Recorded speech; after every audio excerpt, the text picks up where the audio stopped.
Mesdames, Messieurs, c'est toujours un immense plaisir de parler dans ces lieux dont la solennité est un peu gommée par l'architecture moderne.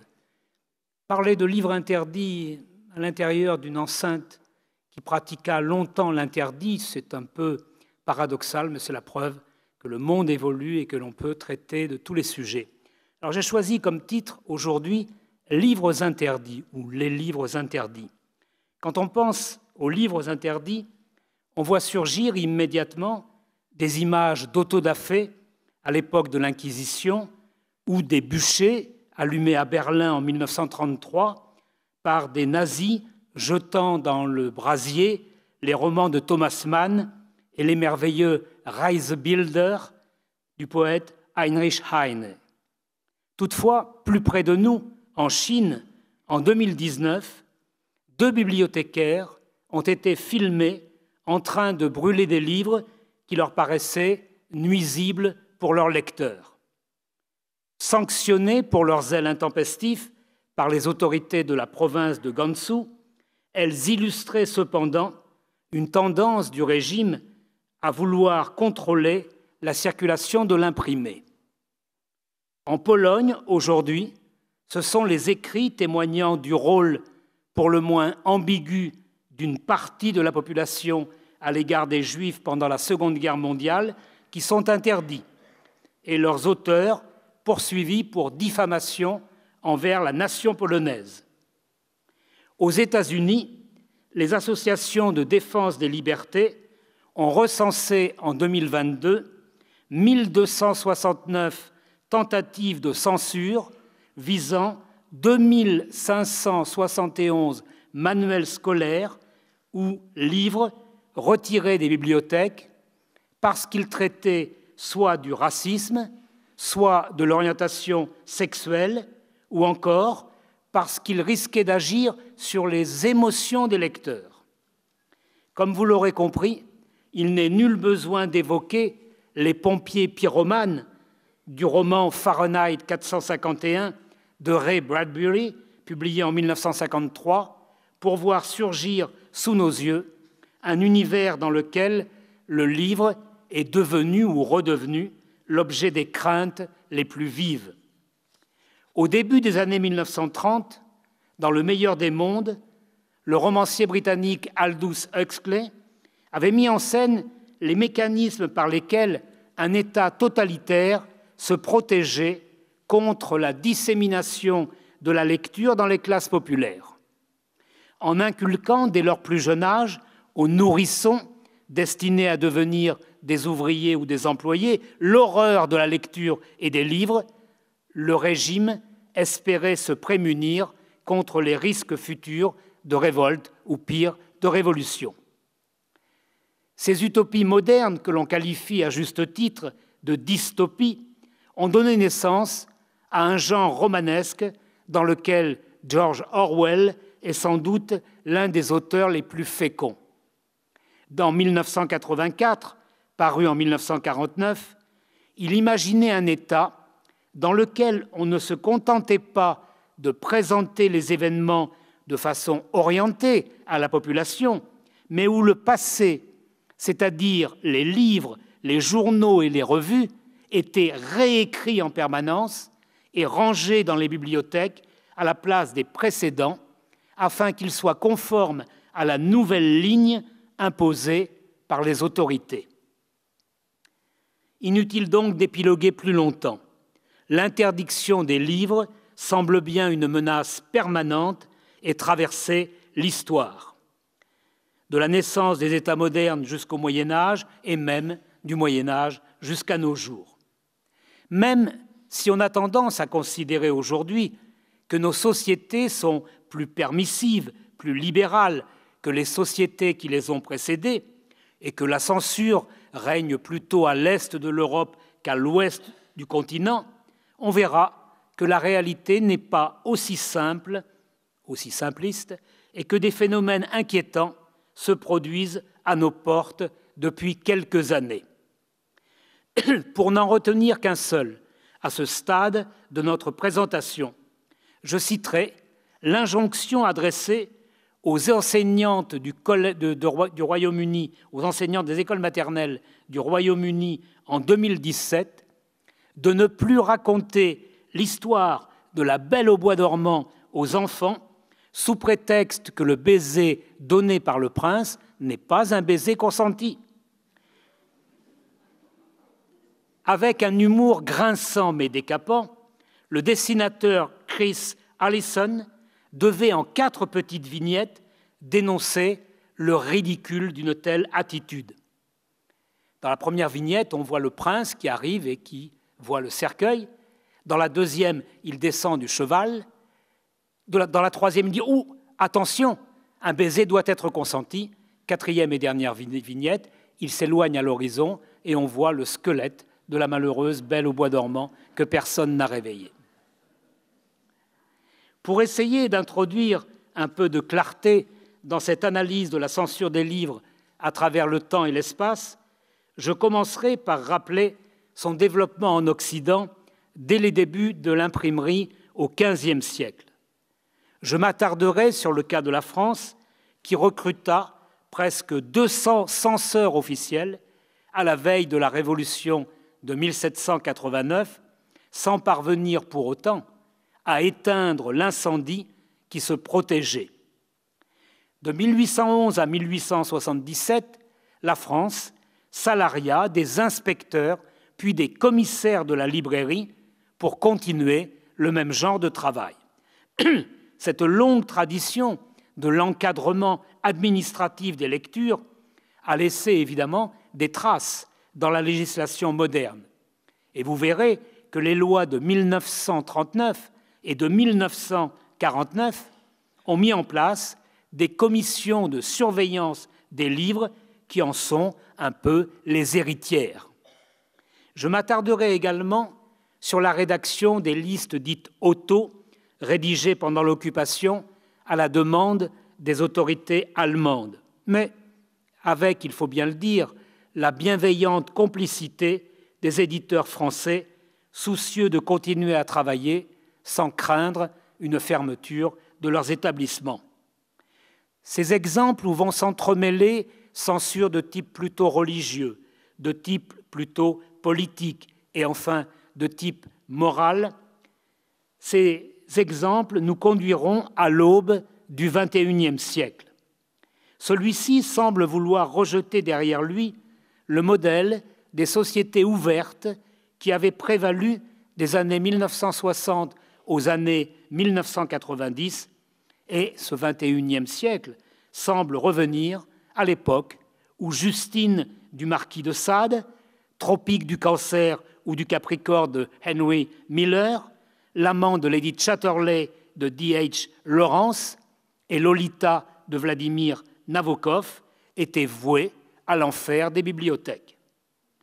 En ajoutant d'ailleurs aux habits dont aime se parer celle qu'on a surnommée Madame Anastasie, la censure économique qui est l'apanage de nos sociétés, on verra que tel le phénix, l'oiseau qui renaît toujours de ses cendres sous lesquelles on a tenté de le faire enfin disparaître, la censure ne meurt jamais et continue à planer au-dessus de nos têtes.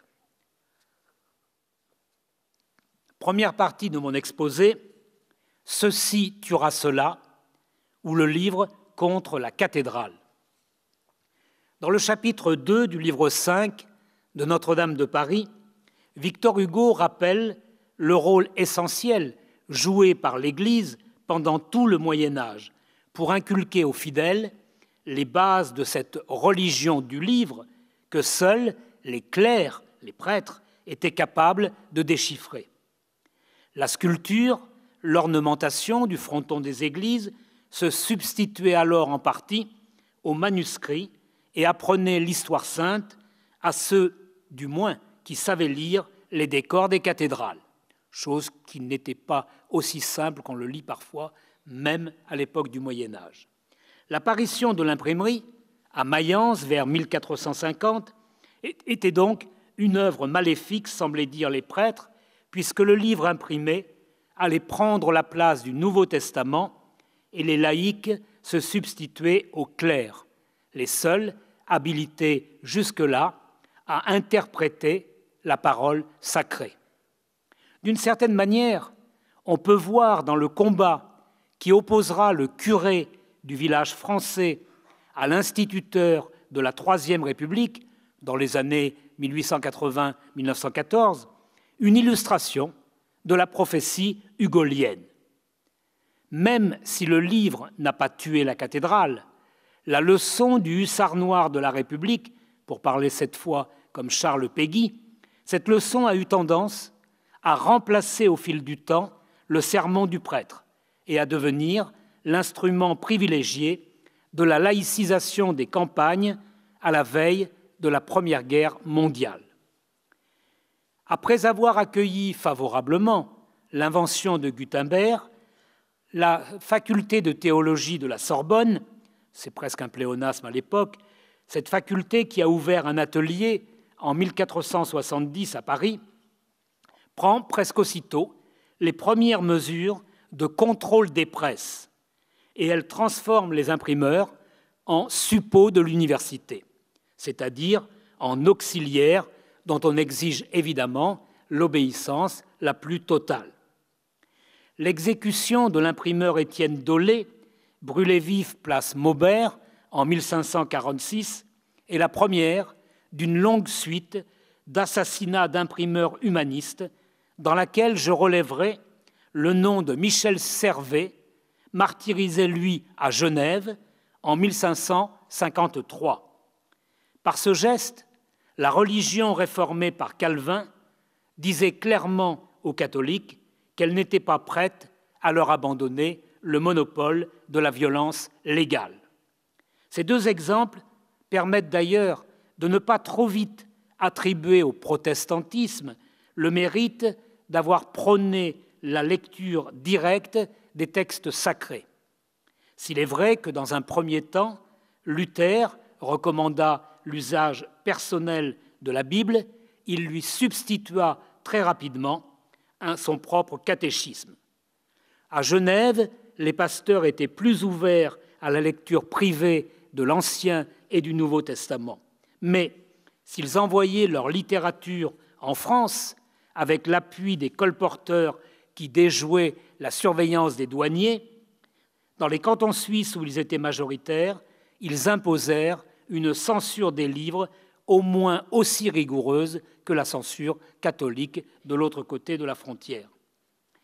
Si la société typographique de Neuchâtel, dont les archives ont été merveilleusement et magistralement étudiées par l'historien américain Robert Danton, si cette société, la STN, a bien imprimé au XVIIIe siècle les œuvres de Voltaire et de Rousseau, ainsi que la littérature libertine ou une partie de celle-ci, et même de la littérature pornographique, on ne doit pas oublier que cette principauté de Neuchâtel, aujourd'hui territoire suisse, appartenait alors à la Prusse et que ces imprimés étaient, pour l'essentiel, destinés à l'exportation et surtout pas à la lecture sur place. Ces observations nous ramènent à la réaction du monde catholique face au déferlement de la Réforme au XVIe siècle en Europe. Aux réformés qui saccageaient les églises, coupables à leurs yeux de propager un culte des images jugées idolâtres, les catholiques répondirent par une violence qui aboutit à la Saint-Barthélemy et à des massacres qui devaient plonger la France dans l'horreur. Au-delà de l'aspect sanglant de ces affrontements, de véritables guerres de papier les accompagnèrent et le pouvoir réagit par des mesures visant à limiter ou à empêcher, à interdire la circulation des libelles, des pamphlets et des imprimés de toute nature. L'Église romaine avait suscité la naissance, à côté de l'Inquisition, son bras armé, d'une congrégation spécifique, la congrégation de l'Index, qui sévit de 1564 à 1917, l'Index Librorum Prohibitorum, le catalogue des livres interdits, passa en 1917 sous la tutelle de la congrégation du Saint-Office, mais ne disparut qu'en 1966, au lendemain de la conclusion ou de la fermeture du Concile de Vatican II. C'est à son combat acharné, au combat acharné de l'index Librorum Prohibitorum contre les Lumières, à partir, on peut le dater, de la condamnation de Voltaire en 1751, que l'on doit les arrêts du Parlement de Paris qui condamne l'Émile de Jean-Jacques Rousseau à être lacéré par le bourreau en 1762, avant que le contrat social et bien d'autres œuvres ne subissent un sort similaire. En dehors des procédures judiciaires, souvent contrariées par le pouvoir, qui peut d'ailleurs tantôt protéger les volumes de l'encyclopédie, tantôt les faire condamner par les parlements, la monarchie avait créé un corps de censeurs en 1629. Du cardinal de Richelieu jusqu'au ministre de Louis XVI, et malgré des périodes de relâchement de la surveillance, le corps des censeurs chargé d'accorder ou de refuser les privilèges d'impression ne cessa de grossir. Et comme je l'ai dit tout à l'heure, à la veille de la Révolution française, eh bien, il y avait un peu moins de 200 censeurs. Évidemment, ils étaient, malgré leur nombre en croissance, incapables de lire tous les manuscrits qui parvenaient à Versailles. Du coup, la direction de la librairie, avec un L majuscule, avait dû ajouter les permissions simples aux privilèges. Et même en province, les parlements fermaient les yeux sur un certain nombre de publications, quand ce n'étaient même pas les parlements régionaux qui encourageaient les imprimeurs à publier des livres censément interdits. Toutefois, si les limites, par conséquent, de ce système répressif sont évidentes, et si la Bastille enfermait peu d'hommes de lettres en 1789, la circulation des livres avait souffert de l'existence d'un carcan administratif qui pesait lourdement sur le monde de l'écrit au XVIIe et au XVIIIe siècle. Certains observateurs, essentiellement des littéraires, font remarquer, toutefois, que la censure a permis aux démons de la littérature de trouver des parades innombrables et de développer un humour et une ironie perceptibles chez les plus grands écrivains, de Montesquieu jusqu'à Beaumarchais, en passant par Voltaire, un des maîtres. Pour autant, il serait absurde de ne pas voir que les imprimeurs les plus directement menacés en cas d'intervention policière et les colporteurs de livres furent durement réprimés, parfois condamnés aux galères, et que nombre d'entre eux effectuèrent un séjour plus ou moins long, en moyenne 2 ans, à la Bastille. Plus grave encore, la pratique de l'autocensure gagna du terrain par crainte des sanctions, y compris financières, qui accompagnaient les saisies de matériel dans les imprimeries ou dans les librairies. S'il est donc exact que, sans la liberté de blâmer, il n'est point d'éloge flatteur, comme le proclame le valet Figaro à la face des grands seigneurs venus applaudir la comédie de Beaumarchais quelques années avant la Révolution, la flagornerie était le corollaire inéluctable d'un régime dans lequel l'homme de lettres dépendait soit du clientélisme, soit du mécénat princier. Molière s'en rendit compte quand Tartuffe fut interdit par ce qu'on a appelé la cabale des dévots. Et bien d'autres exemples confirment la difficulté de faire paraître librement sa pensée jusqu'à la veille de la Révolution. Les principautés, aujourd'hui belges, de Liège et de Namur en profitèrent, Bruxelles et Genève également, et Voltaire préféra s'éloigner pendant un temps assez long de la capitale pour éviter l'enfermement qui le guettait. Même si son triomphe à Paris en 1778, à la Comédie Française, fut un hommage tardif de la France à son génie, il avait dû faire paraître l'essentiel de ses œuvres sous le manteau. Son magnifique traité sur la tolérance rappela en 1763 que l'on pouvait encore condamner impunément dans le royaume un protestant au pire châtiment qui soit à Toulouse, parce que l'Église catholique ne pouvait supporter le libre débat avec les pasteurs des églises réformées. Et le philosophe matérialiste Jean Meslier, aujourd'hui bien oublié, curé d'Étrépigny dans les Ardennes, choisit le silence de sa cure pour rédiger ses écrits incendiaires plutôt que de risquer l'emprisonnement à vie.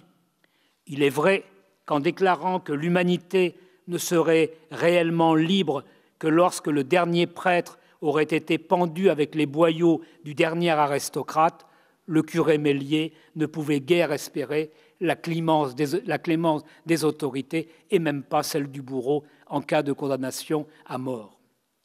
Deuxième point de mon exposé, la mise en place d'une police de l'esprit. Officiellement délivrée par la Révolution, qui proclame de facto et de jure bientôt la liberté d'expression, les hommes de lettres et les philosophes ont vu le pouvoir changer au fur et à mesure que le pays se retrouvait encerclé par des cours étrangères hostiles à la Révolution. Les journaux, les chansons, les pièces de théâtre, les caricatures avaient fleuri de juillet 1789 à septembre 1792. Mais ensuite, les libertés furent peu à peu suspendues et la proclamation de la patrie en danger, puis de la terreur, entraînèrent une répression sévère contre tous les opposants. La guillotine et l'exil, la surveillance policière refermèrent la parenthèse libérale et avec le coup d'État et la dictature napoléonienne, la France s'enfonça dans une nouvelle période de contrôle de la pensée. Dès 1811, le décret impérial sur l'imprimerie et la librairie, ce décret fixera pour près de 60 ans le cadre dans lequel vont vivre les professions du livre en France. Désormais, un libraire-imprimeur et un libraire-éditeur doivent demander un brevet au ministère de l'Intérieur. Ils doivent également justifier d'un certificat de bonne vie et mœurs délivré par le maire de la commune et ils doivent avoir fait l'objet d'un rapport serré du commissaire de police local pour pouvoir obtenir le précieux parchemin. Pour avoir été seulement aperçu près des barricades le 3 décembre 1851, Pierre Larousse attendra 10 ans, de 1852 à 1862, la délivrance du Sésame. Les Misérables de Victor Hugo ne furent pas interdits à la vente l'année où Pierre Larousse obtient son brevet de libraire-éditeur. Mais les Misérables firent l'objet d'une surveillance étroite, tant la police de Napoléon III redoutait le pouvoir subversif de ce roman qualifié par le commissaire de la librairie de roman socialiste, et de roman socialiste bien plus dangereux qu'une bombe incendiaire. Merveilleux document que nous livrent les archives policières. Je laisse à ce policier la responsabilité de son commentaire littéraire, Les Misérables comme roman socialiste. Bon, si nous avons lu Les Misérables, nous savons que tout de même, Les Misérables, c'est tout à fait autre chose. Mais la crainte des autorités montre que ce roman pouvait être lu d'une certaine manière. En 1857, 5 ans avant la publication des Misérables, Les Fleurs du Mal de Baudelaire avaient été condamnées, comme Les Mystères du peuple d'Eugène Sue, mort quelques mois plus tôt. Si Gustave Flaubert échappa la même année à la condamnation, le sinistre procureur Pinard avait flétri Madame Bovary, ce roman qui prônait, selon lui, l'adultère et transformait en héroïne une mère évidemment dénaturée. Bien d'autres écrivains avaient souffert, sous Louis XVIII et Charles X, tels Paul-Louis Courier, sous Louis-Philippe, comme Pierre-Jean de Béranger, et enfin sous Napoléon III, comme Baudelaire et Flaubert, que je viens d'évoquer. Ces régimes successifs n'avaient d'ailleurs modifié qu'à la marge le cadre législatif adopté en 1811. Sous le Second Empire, toutefois, on ajouta une commission du colportage destinée à empêcher l'empoisonnement des campagnes par la littérature qui était cependant autorisée ou au moins tolérée en ville.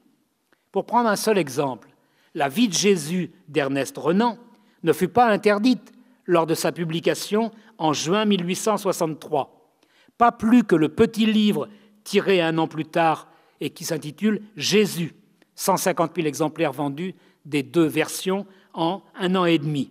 Mais quand l'éditeur Michel Lévy demanda l'autorisation de vendre l'édition populaire à 1,25 franc, donc l'équivalent de 5 ou 6 euros d'aujourd'hui, dans le circuit du colportage, elle lui fut obstinément refusée.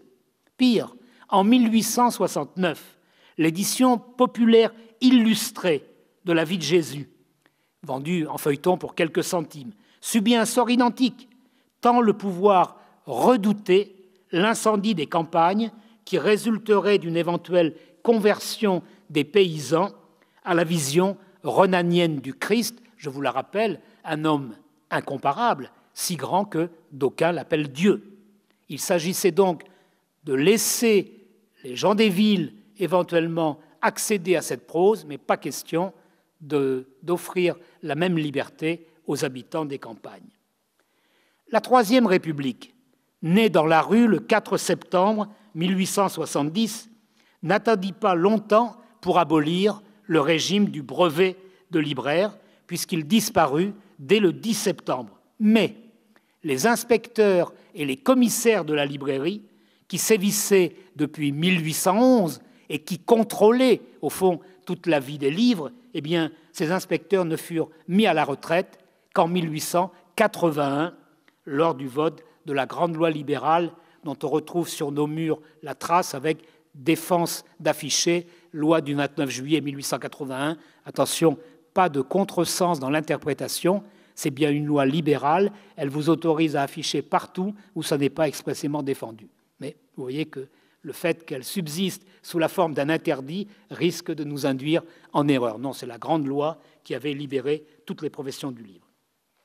C'est l'échec d'ailleurs du coup de force du duc de Broglie en 1877 qui mit à la retraite ces policiers d'un genre très particulier 3 ou 4 ans plus tard. Depuis 1811, ils avaient le pouvoir d'entrer dans les imprimeries, de vérifier les publications sous presse, ainsi que de pénétrer dans les maisons d'édition, dans les librairies. Et ils contrôlaient sévèrement la circulation des imprimés dans tout le pays, notamment aux frontières et dans les ports. Au lendemain de la publication de Napoléon le Petit à Bruxelles, un colporteur audacieux avait eu l'idée de cacher les petits volumes dans des statuettes en plâtre représentant Napoléon le Grand. C'est le renversement de sa carriole à la douane séparant la Belgique de la France qui permit à la police de découvrir le stratagème, d'arrêter le colporteur et de le traduire en justice. Cela n'empêcha évidemment pas la littérature hostile à l'Empire, y compris le journal La Lanterne de Rochefort, de franchir les frontières. Mais cela retarda l'instauration d'une presse libre et d'une édition enfin indépendante par rapport au pouvoir. C'est donc la grande loi libérale du 29 juillet 1881 qui devait libérer définitivement la presse, l'imprimerie, l'affichage et le colportage, ce qui n'empêcha pas tout à fait les tribunaux de continuer à défendre obstinément les bonnes mœurs, jamais définies évidemment. Toutefois, les tribunaux concentrèrent leurs attaques sur la presse, considérée désormais comme beaucoup plus dangereuse que le livre. Autour d'un clocher, mœurs rurales, valut cependant à Louis Desprez un emprisonnement en 1884. Sous-Off de Lucien Descaves, un procès en 1889. Et Biribi de Georges Darien, également des poursuites en 1891. Mais globalement, les écrivains purent respirer à partir de 1881. Émile Zola, par exemple, fut attaqué, conspué pour ses romans jugés et qualifiés de pornographiques. Mais avant l'affaire Dreyfus, personne ne demanda l'arrestation de l'écrivain. Et si le roman Lourdes déclencha les fureurs de l'Église en 1896, et si Vérité, l'année de sa mort, déclencha les fureurs de la droite antidreyfusarde en 1902, le pouvoir demeura muet. L'écrivain devait y laisser la vie, et on sait aujourd'hui que celui qui provoqua l'asphyxie mortelle dont est mort Émile Zola fut bien un artisan fumiste inspiré par l'Action française. Mais le pouvoir, le gouvernement, n'était pour rien dans cet homicide. C'est la presse anarchiste, d'ailleurs, dans ces années, qui fit l'objet d'une surveillance accrue et de multiples condamnations. Car depuis le fracassant J'accuse de Zola, le 13 janvier 1898, tout le monde savait que le journal était doté d'une puissance de persuasion bien plus forte que le livre.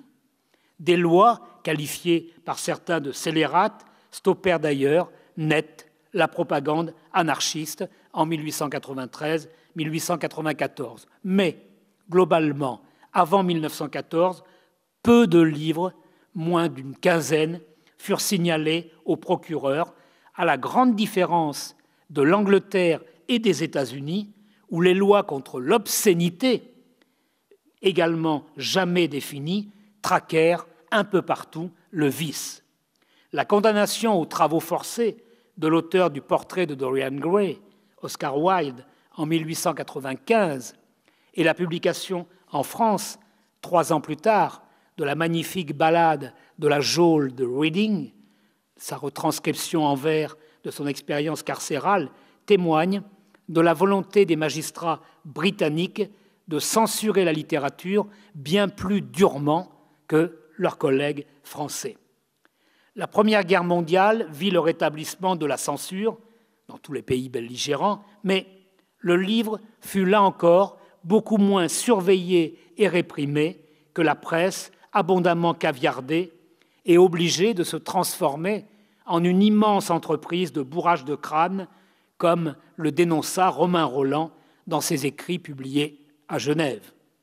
Au lendemain du conflit, la publication de La Garçonne, en 1922, valut à Victor Marguerite le retrait de sa Légion d'honneur. Au même moment, la mise en vente du Diable au corps de Raymond Radiguet fit scandale, mais dans les deux cas, le pouvoir ne tenta à aucun moment d'interdire la publication de ces romans. C'est du côté de l'Église catholique, avec l'entrée en scène de l'abbé Bethléem, un redoutable censeur des livres et des spectacles, que l'on assista à un retour violent de la censure de l'imprimé. La publication de son œuvre majeure, Romans à lire et romans à proscrire, à Cambrai en 1904, était passée à peu près inaperçue, 1000 exemplaires de la première édition. Mais les 10 autres rééditions du volume jusqu'en 1932 atteignirent un total de 132 000 exemplaires, ce qui est considérable pour un livre destiné non pas au grand public, mais aux éducateurs, aux bibliothécaires, aux proviseurs de lycées, aux directeurs de grands établissements. Et d'ailleurs, le livre s'exporta abondamment. Les autres livres de l'abbé Bethléem, ce prêtre au tempérament fougueux, qui déchirait les couvertures des magazines jugés frivoles à la devanture des kiosques, ces autres écrits combattirent la luxure au théâtre, à l'opéra, à la radio, au cinéma et s'en prirent aux illustrés pour la jeunesse. Au même moment, sa revue de bibliographie, la revue des lectures, aussi lue que la NRF chez Gallimard, imposait aux éditeurs craignant ces foudres de veiller à la moralité de leurs publications. Et l'audience de ce prêtre à l'étranger, du Québec jusqu'à l'Uruguay en Amérique, de la Belgique jusqu'à l'Espagne et au Portugal en Europe, son audience était telle que de nombreuses législations s'inspirèrent de son action, plusieurs fois encouragée par les papes qui se succédèrent à Rome entre 1909 et 1939. 3 encycliques en témoignent. Au-delà de l'Église catholique, de nombreux maires de grandes villes françaises, y compris des maires radicaux, comme Édouard Herriot, maire de Lyon, ou des maires socialistes, comme Roger Salengro, maire de Lille, accordèrent à des commissions de pères de famille, c'était une sorte de légion d'honneur, le fait d'avoir 8 ou 10 enfants, donc ces maires, y compris de gauche, voire d'extrême gauche, le Parti socialiste à l'époque était considéré comme très très à gauche, bien plus qu'aujourd'hui, ces maires avaient donc accordé à des commissions de pères de famille l'incroyable pouvoir de surveiller le répertoire des théâtres municipaux et des salles de cinéma. C'est le Rosier de Madame Husson, avec Fernandel dans le rôle titre, qui fut l'une des premières victimes de cette chasse aux sorcières, qui aboutit le 29 juillet 1939 à la promulgation par Édouard Daladier du décret instituant un code de la famille et de la natalité. Pour la première fois dans l'histoire du droit, des associations allaient être autorisées à intenter des actions en justice et une commission spéciale du livre fut mise en place pour surveiller l'ensemble des publications. Retardée par l'entrée en guerre, cette commission fera connaître son pouvoir de nuisance après 1945, quand elle s'en prendra au roman de Vernon Sullivan, Boris Vian, intitulé « J'irai cracher sur vos tombes ». Désormais, des associations de défense des enfants ou de défense de la moralité publique, telles le cartel d'action sociale et morale, attaqueront systématiquement les maisons d'édition et les écrivains accusés de pervertir la jeunesse. Adoptée le 19 juillet 1949, une loi dite de protection de la jeunesse entraîna la création, au ministère de la Justice, d'une autre commission, encore plus redoutable, puisqu'elle avait le pouvoir de contrôler la presse et les illustrés destinés aux enfants et aux adolescents, et qu'elle ne se priva pas, cette commission, d'attaquer tous ceux qu'elle accusait de noirs desseins. Pour bien comprendre cette ultime offensive en 1949 du pouvoir étatique en France, il faut dire un mot de la signature de la Convention de censure qui lia en septembre 1940 les éditeurs français de la zone occupée aux autorités allemandes. Accompagnée d'une liste de publications dite liste auto des auteurs et des œuvres interdits, elle aboutit à une véritable épuration du catalogue des principales maisons d'édition et à la soumission des mêmes éditeurs aux volontés des occupants nazis. Même s'ils ont prétendu au lendemain de la libération qu'ils avaient été contraints d'obéir aux diktats des nouvelles autorités, en réalité, les éditeurs avaient d'eux-mêmes procédé à une vérification de leur fonds, de leur catalogue, et ils avaient retiré tous les ouvrages qui pouvaient déplaire de près ou de loin aux nazis. En décidant de livrer leur liste de proscription aux émissaires du ministère de la propagande allemande, les éditeurs français facilitèrent considérablement leur travail, qui aurait, sans cela, nécessité probablement des mois ou peut-être 1 ou 2 ans. Manifestement, les habitudes prises sous l'Ancien Régime, renforcées encore de 1811 à 1877, à l'époque où régnait une police de l'esprit, et enfin, entre 1914 et 1939, lors des offensives de la Fédération nationale catholique et de l'abbé Bethléem, tout cela avait produit son effet et anesthésié en grande partie les forces capables de défendre la liberté d'expression pourtant inscrite dans la Déclaration des droits de l'homme. Et j'en viens à mon 3e point. Le retour des pères la pudeur. Le sénateur René Béranger avait été l'artisan d'une lutte acharnée contre le vice dans les années 1890. Et il avait œuvré pour que les États européens élaborent une législation internationale réprimant à la fois la prostitution et la pornographie.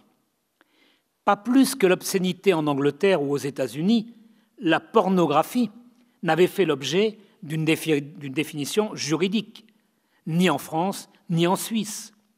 L'abbé Bethléem, par exemple, rangeait Émile Zola et ses épigones, y compris Victor Marguerite, Lucien Descaves et Georges Darien, dans la catégorie des auteurs pornographiques.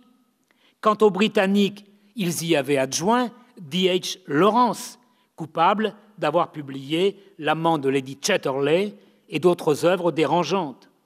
Le paradoxe voulut que dans l'entre-deux-guerres, les écrivains britanniques et états-uniens les plus audacieux viennent s'installer à Paris, où ils purent éditer, en anglais d'abord et souvent en français ensuite, aussi bien Ulysse de James Joyce que Les Deux Tropiques du Cancer et du Capricorne de Henry Miller, ou encore les rééditions de L'amant de Lady Chatterley de D.H. Lawrence. La brigade dite de la galanterie, c'est merveilleux, hein, c'est le langage de la police. La brigade de la galanterie, elle avait été ouverte à l'intérieur de la police mondaine pour traquer le vice un peu partout. Cette brigade réservait ses coups aux éditeurs français et elle ne se souciait apparemment pas des éditeurs anglo-saxons qui, tels Jack Kahn ou Sylvia Beach, profitaient du climat de relative tolérance envers les étrangers pour publier des œuvres qui étaient interdites en Angleterre comme aux États-Unis. C'est le procès intenté à l'auteur de Lolita en 1956 qui obligera d'ailleurs les autorités américaines à revoir leur législation. Au même moment, la société victorienne s'effondrait en Grande-Bretagne, où les Beatles et la mini-jupe apparue en 1962 renvoyaient les lois sur l'obscénité à la préhistoire du livre imprimé. En France, cependant, les deux commissions de surveillance des livres et des publications destinées à la jeunesse retardèrent l'aggiornamento qui n'intervint qu'au lendemain des événements de mai 1968.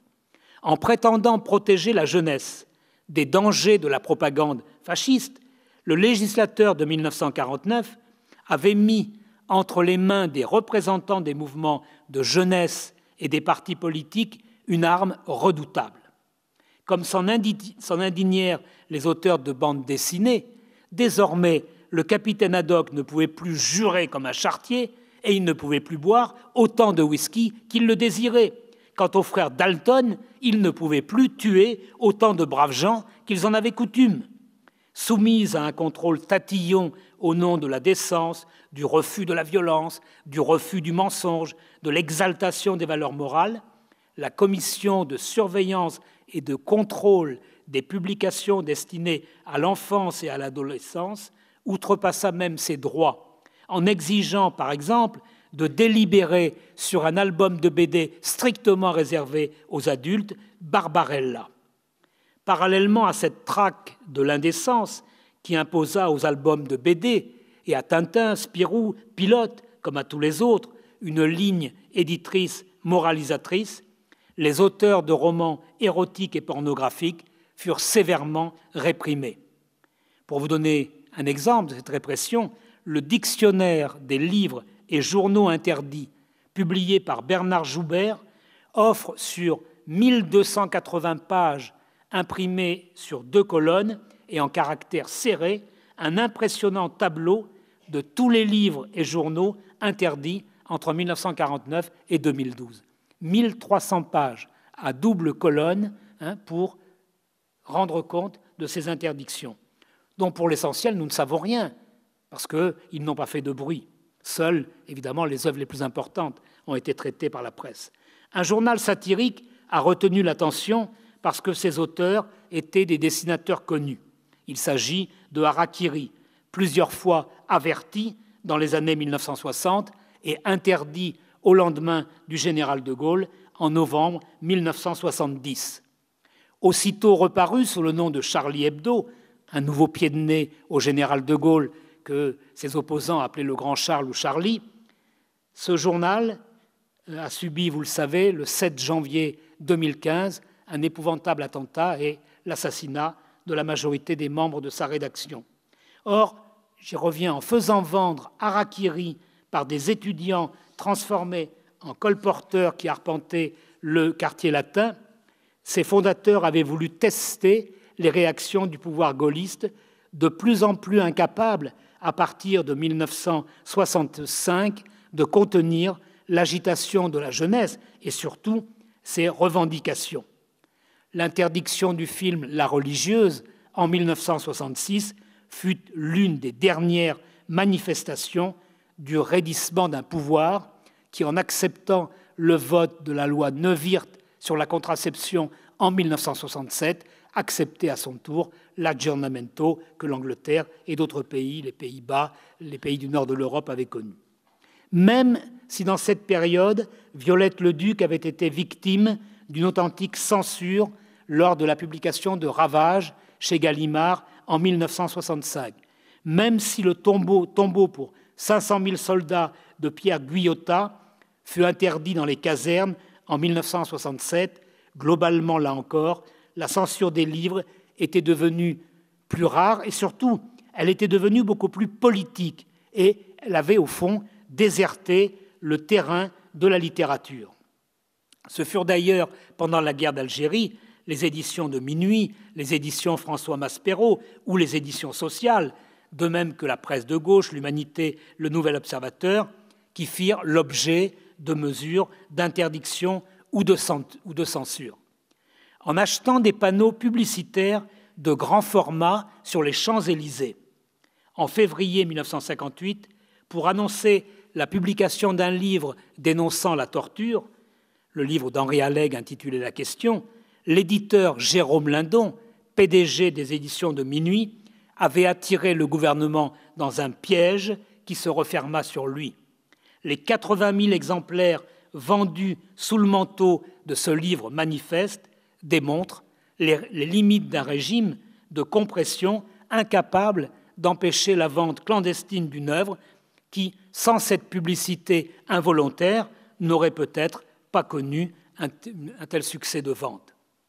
Alors que les années 1970-1990 avaient vu la commission de surveillance et de contrôle des publications destinées à l'enfance et à l'adolescence limiter ses demandes d'interdiction et même relâcher presque complètement sa surveillance, d'autres formes plus insidieuses de censure des livres étaient entrées dans l'espace public. La concentration des maisons d'édition, transformées en puissants groupes multimédia tournés de plus en plus vers l'étranger, avait tendance à limiter le pouvoir décisionnel des éditeurs soumis de plus en plus à une obligation de rentabilité. André Chiffrine, à la fois le fils du fondateur de la bibliothèque de la Pléiade en France et son successeur à la tête de la maison Pantheon Books à New York, André Chiffrine démissionna solennellement de son poste d'éditeur new-yorkais en 1990 en dénonçant le pouvoir corrosif et sournois des groupes financiers propriétaires des grandes maisons d'édition. C'est par le biais de leurs directives financières, déclarait-il, que de nombreux manuscrits de livres de réflexion étaient refusés et que des ouvrages conformistes, mais assurés d'une grosse couverture médiatique, leur étaient préférés. En dominant les circuits de diffusion et de distribution des livres, ces groupes imposaient de plus en plus à leurs maisons d'édition des plans de publication sans rapport avec la qualité intrinsèque des œuvres. La France n'échappa pas plus que le Royaume-Uni ou l'Italie à ces partis de monopoly qui redessinèrent entre 1980 et 2000 le visage de l'édition. Quelques directeurs de filiales du groupe Hachette, Jean-Claude Fasquelle chez Grasset, Claude Durand chez Fayard, conservèrent toutefois, jusqu'à leur mort, une autorité suffisante pour s'opposer à cette tendance. Et les réactions de la plupart des éditeurs délégués furent très vives quand Jean-Luc Lagardère racheta l'ensemble des maisons d'édition composant l'entité Vivendi Universal Publishing en 2002. La décision de la Commission européenne de vérifier la compatibilité de cette acquisition avec les règles de la concurrence retarda de 2 ans la fusion des deux ensembles.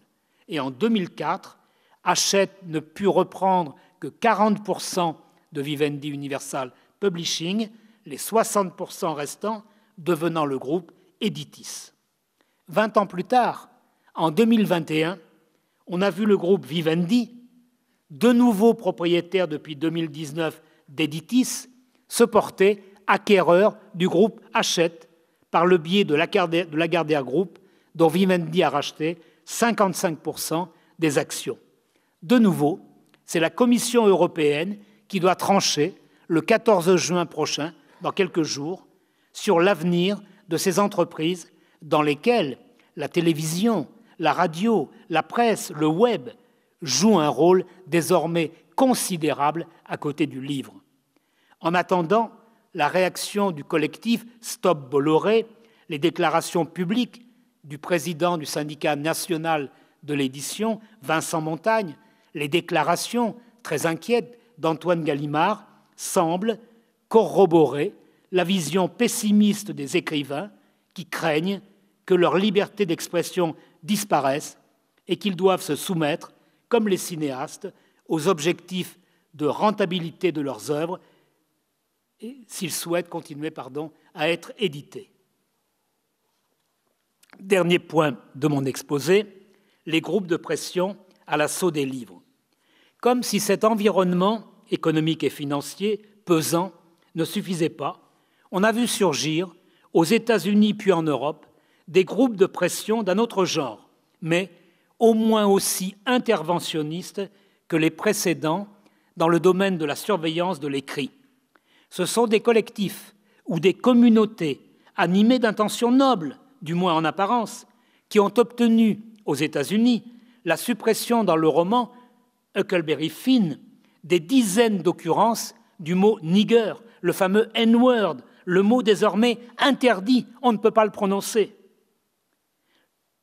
Pour l'avoir prononcé dans un but pédagogique, des enseignants ont été rappelés à l'ordre, voire sanctionnés, et une véritable traque a conduit à revisiter la littérature du passé pour la rectifier, comme on disait en Chine pendant la révolution culturelle déclenchée par le président Mao au début des années 1960.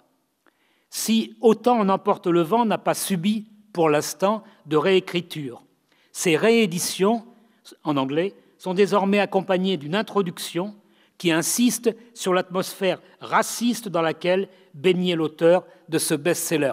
Franchement, c'est nous prendre pour des imbéciles. Comme si, quand on lit Autant en emporte le vent, on ne comprenait pas qu'il y avait une séparation absolue des races blanches et noires à l'époque où ce roman a été écrit. Est-ce qu'on a besoin vraiment d'une introduction pour y insister? Comme disent mes amis africains qui ne veulent pas d'introduction au roman Tintin au Congo, ils disent « mais on nous prend, nous les Africains, pour des idiots ». Si on ne comprend pas que Tintin au Congo, évidemment, a été écrit à une époque où le colonialisme était tout-puissant. Ils ajoutent « on n'a besoin de personne pour nous faire la leçon ». Mais il se trouve, et malheureusement ce sont des Blancs qui le font, et qui s'imaginent être des coloniaux ou je ne sais quoi, qui proposent effectivement ces rééditions avec des avertissements. Au Royaume-Uni, ce sont les ayants droit d'Agatha Christie qui ont accepté le changement de titre du roman intitulé jusque-là « Dix petits nègres » dans sa traduction en français. Et ce sont les ayants droit de Roald Dahl qui demandent le retrait de tous les développements jugés aujourd'hui incorrects dans une œuvre où les allusions aux gros et aux méchants sont évidemment omniprésents. Alors attention, on peut légitimement soupçonner les ayants droit d'Agatha Christie et de Roald Dahl, d'avoir des pensées uniquement mercenaires, puisqu'évidemment, à chaque réédition, ils touchent des royalties. Confondant une volonté louable de faire respecter les législations qui s'opposent à l'expression ouverte du racisme, mais confondant cela avec une sorte d'exorcisation magique de ce fléau qu'est le racisme, des groupes de pression imitent sans le vouloir ou peut-être sans le savoir les dirigeants du monde décrit par George Orwell dans 1984. Alors que le chapitre de Candide de Voltaire, où l'on voit le nègre de Suriname expliquer pourquoi ses maîtres et ses bourreaux lui ont coupé un bras et une jambe, alors que ce chapitre est le plus beau plaidoyer antiraciste et anticolonialiste qui soit, l'effacement du mot nègre aboutirait à une mutilation stupide. De même, quand Marcel Proust fait dire au Cingalais qu'il met en scène, au jardin d'acclimatation, ce Cingalais qu'une promeneuse blanche a traité de négro et qui lui répond « Moi négro, toi chameau », on voit combien serait contre-productive une campagne qui viserait à enlever le terme de négro de cette œuvre. Car vous l'avez bien compris, qui est l'imbécile, qui est même le monstre, qui est l'animal dans cette courte phrase de Marcel Proust, c'est évidemment la femme blanche qui a traité le malheureux Cingalais de négro. Et lui a montré sa subtilité en la traitant de chameau. Vous voyez, Proust, une demi-ligne, il a tout dit. Il n'a pas besoin de faire un plaidoyer. Mais là encore, il fait appel à l'intelligence du lecteur. Vous l'avez compris, c'est aussi pourquoi je plaide.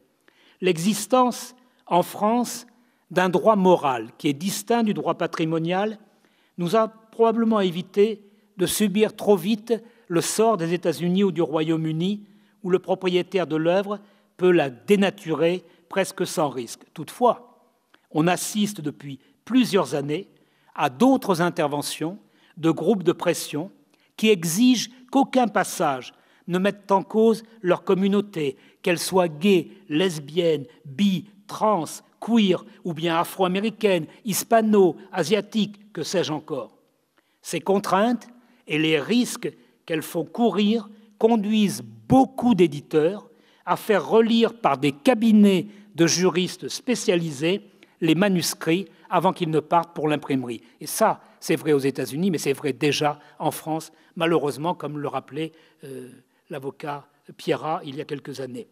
Là encore, Emmanuel Pierrat, là encore, si l'on peut comprendre le souhait de chacun de voir son orientation sexuelle respectée, le meilleur moyen d'obtenir le résultat espéré n'est sans doute pas la censure, toujours inopérante et toujours dangereuse.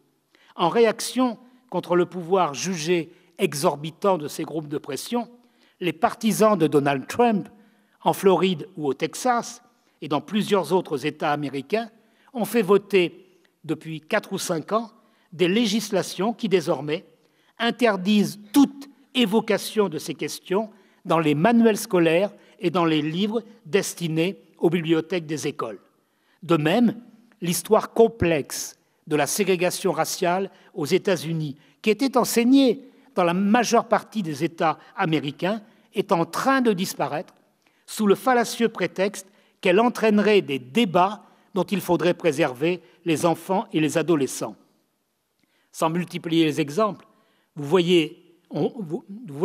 peut voir dans le mouvement réactionnaire qui traverse les États-Unis aujourd'hui une volonté de reprendre le terrain abandonné aux groupes de pression ces dernières années et de revenir sur tous les acquis obtenus par la société civile depuis 30 ou 50 ans.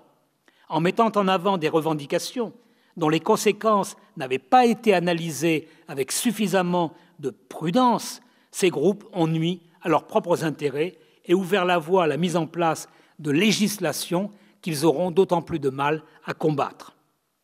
Au Canada, le Conseil scolaire catholique du comté de Providence, dans l'Ontario, a ordonné la destruction en 2001 de 5000 ouvrages accusés de propager des stéréotypes nuisibles au développement des enfants ou contraires à la vision et à l'histoire des peuples autochtones.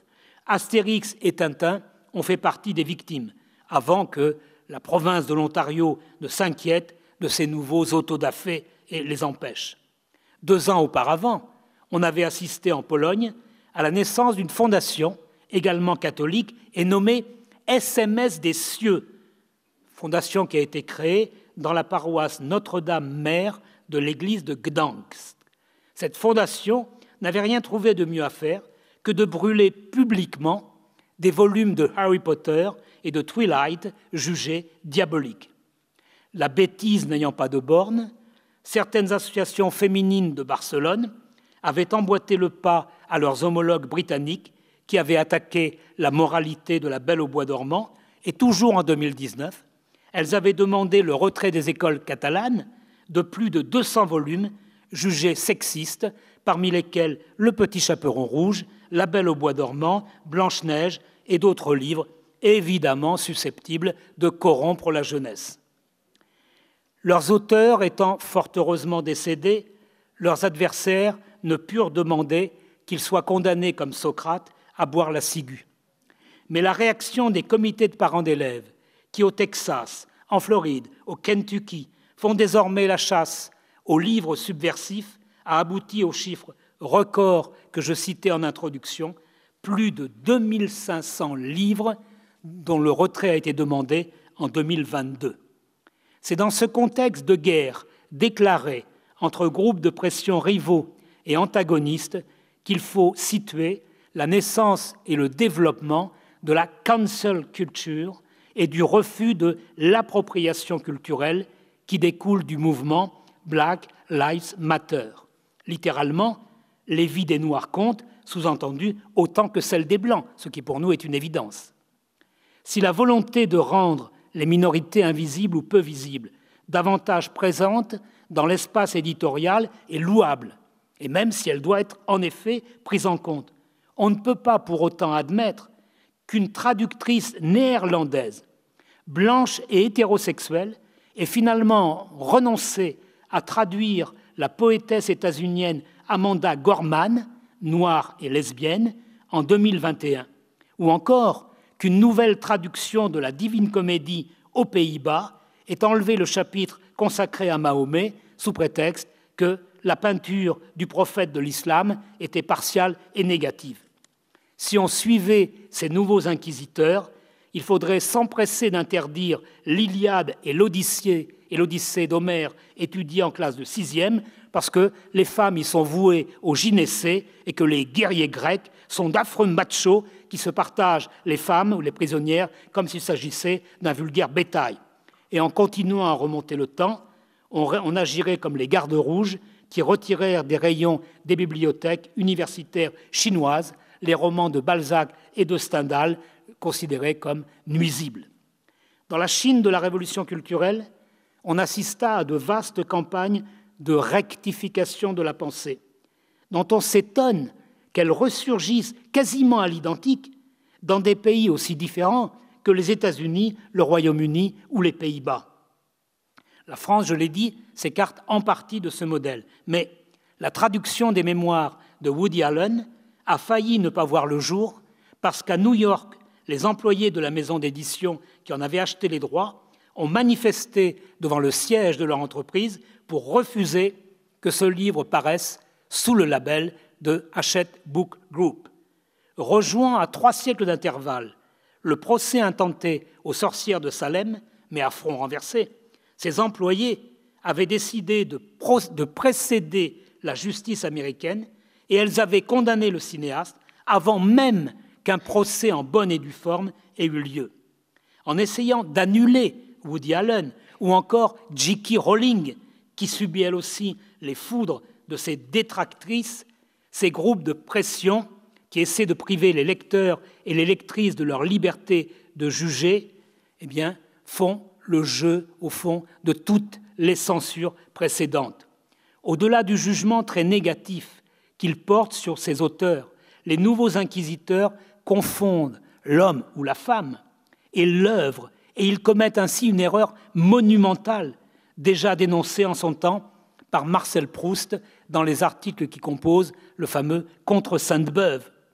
Que Balzac ait été monarchiste et favorable au régime de Charles X ne l'a pas empêché de brosser une peinture ô combien réaliste du monde dans lequel il vivait, au point d'enthousiasmer ses lecteurs marxistes du XXe siècle. Kafka ne souhaitait pas que ses manuscrits soient transformés en livres après sa mort, et pourtant, tous ses lecteurs se félicitent de la décision de Max Brod de ne pas respecter la lettre de son testament et d'avoir publié ses œuvres qui sont essentielles à la compréhension du XXe siècle. Quand Salman Rushdie fut condamné à mort par une fatwa assassine prononcée par l'ayatollah Khomeini, des musulmans apparemment modérés tentèrent de l'amener à résipiscence et à se rétracter pour prouver qu'il n'était pas un ennemi de l'islam. Quand il s'aventura dans cette voie, comme il l'a raconté dans son autobiographie Joseph Anton, ses prétendus amis en profitèrent pour dénoncer ses palinodies et appeler à la vengeance contre un impie. En 2022, alors que la fatwa n'a jamais été levée et que la somme promise aux tueurs a même été majorée, vous le savez, Salman Rushdie a failli mourir sous les coups d'un tueur dont le bras a été armé par l'appel au meurtre prononcé en 1989. En continuant à écrire et à publier son œuvre, il dérange. Il continue à déranger, au point que les jurés du prix Nobel, au point que les jurés qui attribuent chaque année le prix Nobel n'ont toujours pas eu le courage de le lui attribuer.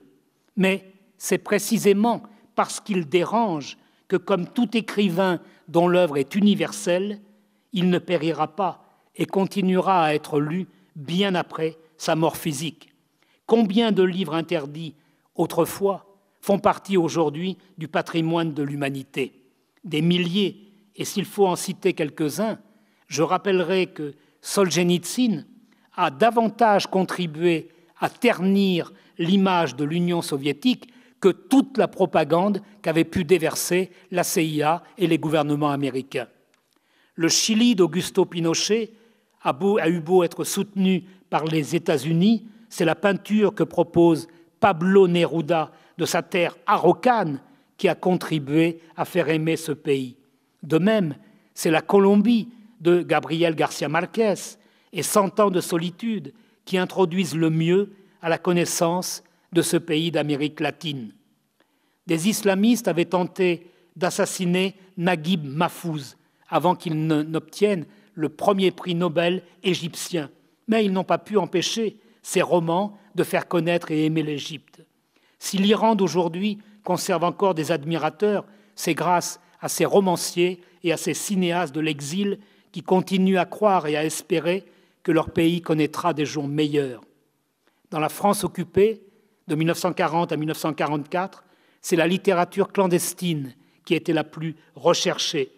Vercors, Jean Brulaire, lui a donné ses lettres de noblesse avec Le silence de la mer. Et les éditions de Minuit ont fait circuler les poèmes et la prose des écrivains résistants qui refusèrent de se taire et de céder aux volontés de l'occupant.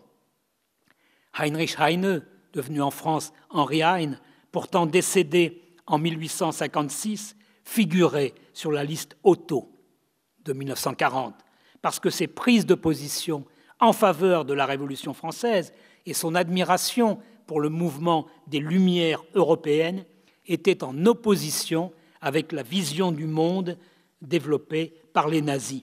Interdit de lecture comme Thomas Mann, il était cependant lu par tous ceux qui possédaient ses œuvres, comme celle du prix Nobel allemand, et les 3 listes Otto publiées entre 1940 et 1943 pouvaient aussi servir de guide à qui souhaitait penser par lui-même et conserver un espace de liberté intérieure. Je conclus sur l'éternelle jeunesse, malheureusement, de Madame Anastasie. Pour conclure provisoirement ce rapide tour d'horizon, je m'attarderai un instant sur ce personnage, Madame Anastasie, dessiné par le caricaturiste André Gille en 1874. Pour dénoncer la censure et sa stupidité, Gille l'a représentée sous les traits d'une vieille femme, myope et sourde, arborant une énorme paire de ciseaux, accompagnée de son animal favori, le hibou, et préférant par conséquent l'ombre à la lumière. Insidieuse, sournoise, hypocrite et pratiquant des coupes sombres dans les manuscrits qu'elle entend dénaturer, Madame Anastasie n'a disparu au théâtre qu'en 1906. Auparavant, tous les spectacles devaient être soumis à des inspecteurs qui avaient la faculté, y compris pour les cafés-concerts, de tailler dans les textes ou les chansons. les acteurs devaient tenter, bien souvent, de suppléer par leur jeu et par leur mimique les passages supprimés. Le XXe siècle aurait dû être celui de l'enterrement définitif de la censure. Mais 2 guerres mondiales et des guerres coloniales retardèrent, jusqu'au début des années 1960, la disparition de toutes les mesures qui limitaient la liberté d'expression.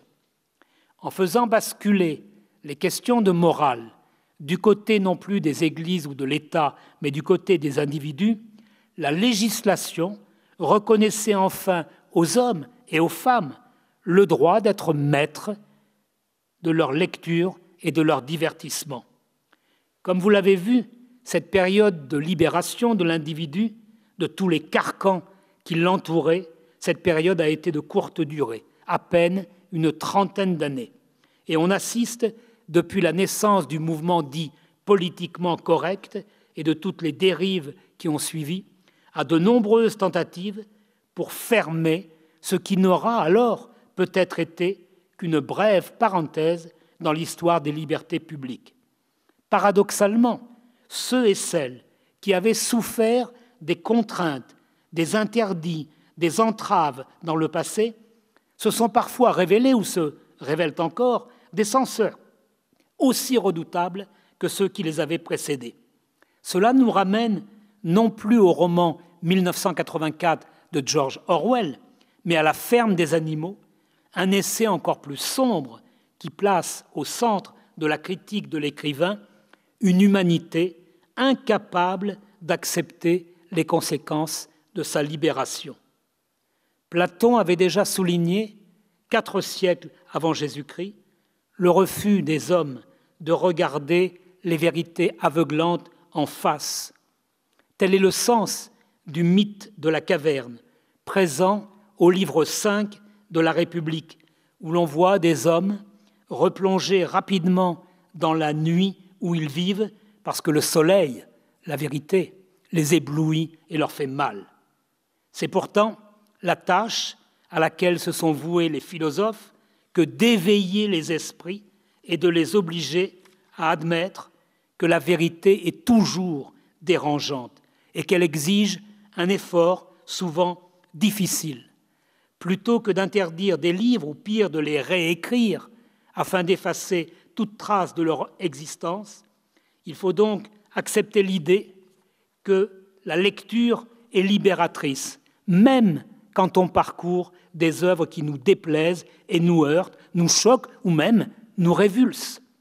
Lorsque la LICA, la Ligue contre l'antisémitisme, l'ancêtre de la LICRA, décidait en 1934 de subventionner une traduction française de Mein Kampf, le livre rédigé par Hitler, elle le faisait en toute connaissance de cause. Cette traduction fut d'ailleurs immédiatement retirée des vitrines et interdite lorsque l'armée allemande pénétra dans Paris le 14 juin 1940. Les nouveaux occupants qui entendaient appeler la population à la collaboration avec les vainqueurs ne voulaient pas que les Français sachent ce que le maître de l'Allemagne pensait véritablement d'eux et de leur nation.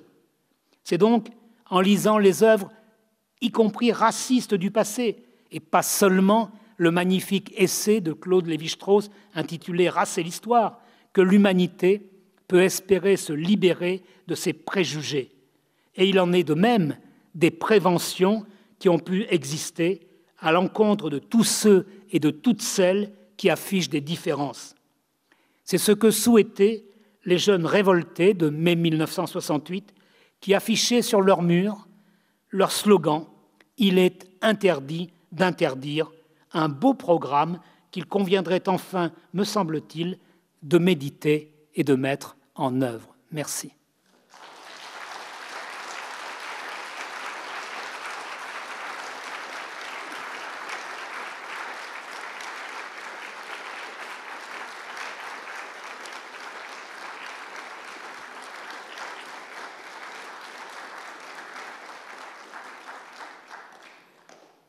Merci, nous avons quelques minutes pour prendre des questions et il y a un micro évidemment pour ceux qui souhaitent donner leur avis ou poser une question.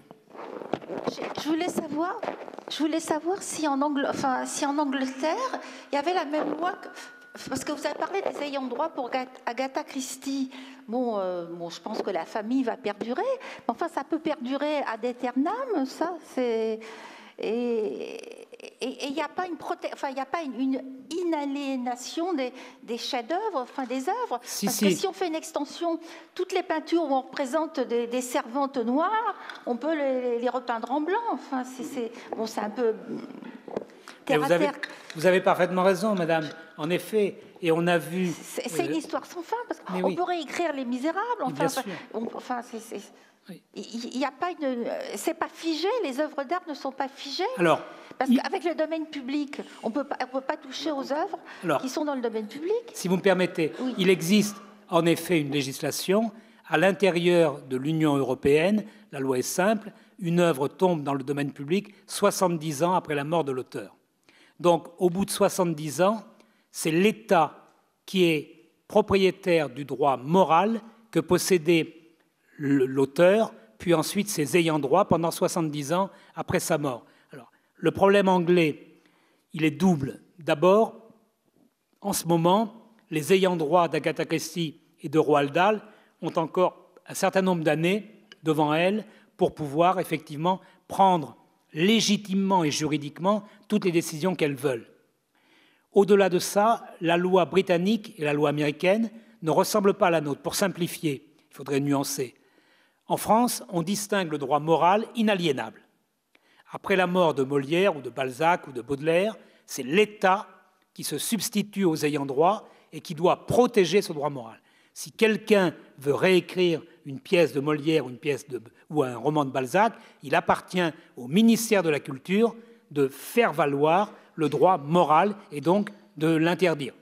Sauf s'il s'agit d'une œuvre pastiche, car on a le droit de rire, évidemment, et de se moquer, y compris des auteurs morts. Mais s'il s'agit d'une volonté de bafouer les volontés de l'écrivain, il n'y a pas de raison. Alors, en Grande-Bretagne et aux États-Unis, la loi anglo-saxonne ne reconnaît que le droit patrimonial.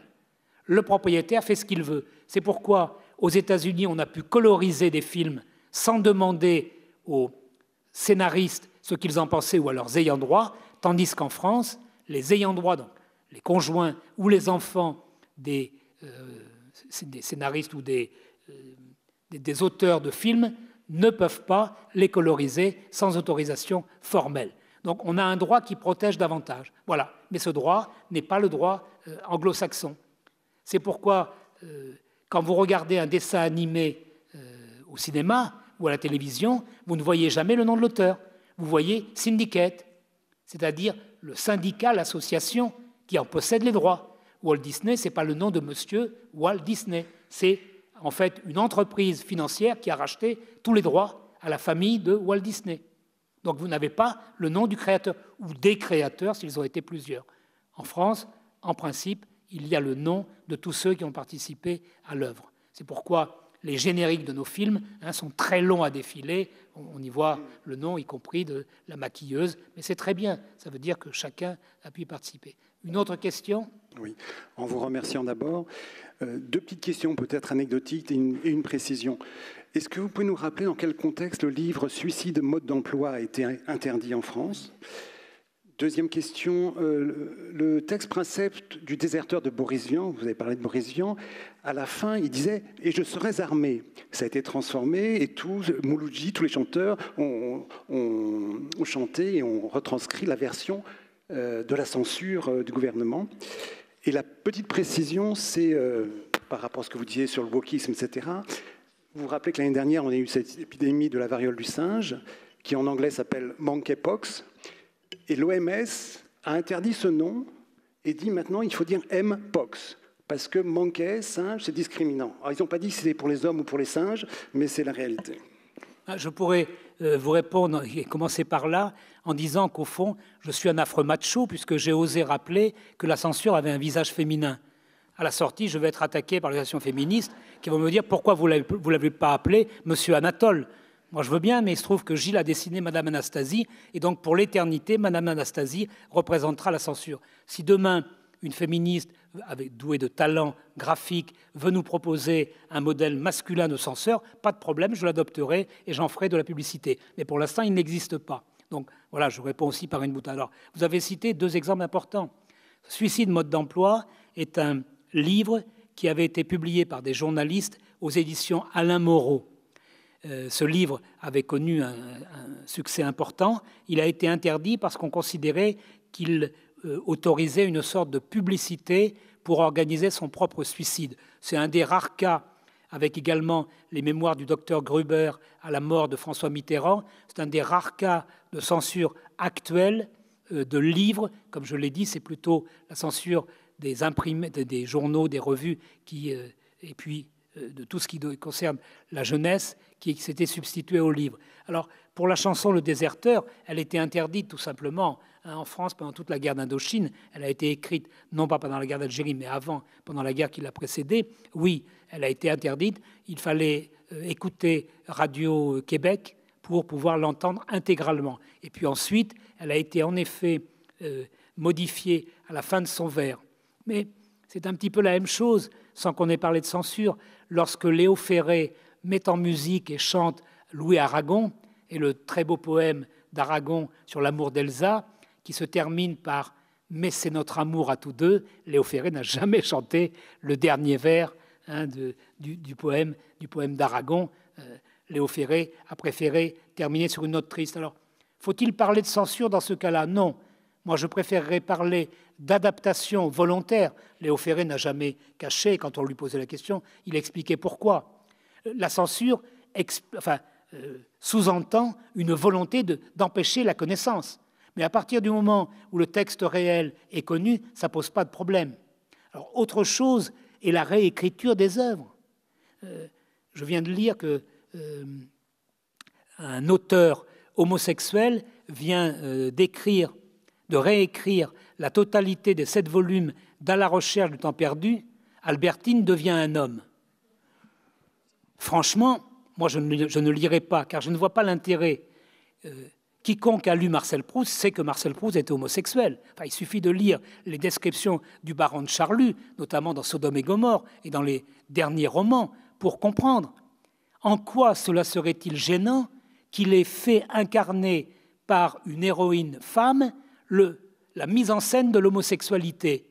Je ne vois pas où est le problème. Et ça pose en effet un problème de droit moral. A-t-on le droit de massacrer l'œuvre de Marcel Proust au prétexte que, vu aujourd'hui avec les lunettes des groupes homosexuels, l'œuvre serait, au fond, relèverait de l'autocensure? La vraie question de l'historien, c'est de ne pas commettre d'anachronisme.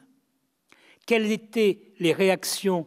Il n'y avait pas à l'époque d'association, mais il y avait quand même des groupes homosexuels à l'époque où Proust publiait ses romans. Ils applaudissaient des 2 mains. Évidemment, ils ne voyaient pas de censure, encore moins d'autocensure. Certes, ce n'était pas tout à fait l'équivalent du Cupidon d'André Gide, qui met les pieds dans le plat, mais c'était une œuvre romanesque, ce que n'est pas le Cupidon de Gide, qui est un essai.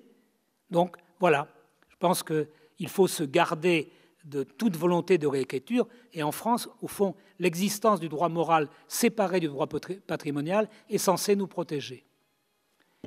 Voilà, non, je suis désolée, mais on doit absolument interrompre. Toutefois, je vous précise que M. Mollier va signer ses livres pour les personnes qui le souhaitent au-dessus, sous la halle, et que vous aurez un petit moment pour continuer à lui poser des questions si vous en aviez. Voilà, mais là, nous devons faire place à la seconde conférence.